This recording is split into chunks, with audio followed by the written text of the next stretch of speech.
আমি চলেছি এখন ভুবনেশ্বরী মন্দিরের দিকে। আমার এটা পাহাড়ের, কামাখ্যা পাহাড়ের ধস নেমেছে এখানে দেখা যাচ্ছে।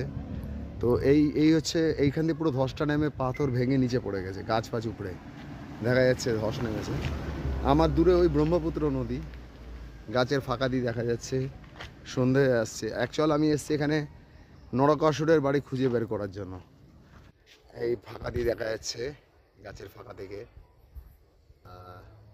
আমার ক্যামেরাটা ডিস্টার্ব করছে লং শট নেওয়া যাচ্ছে না।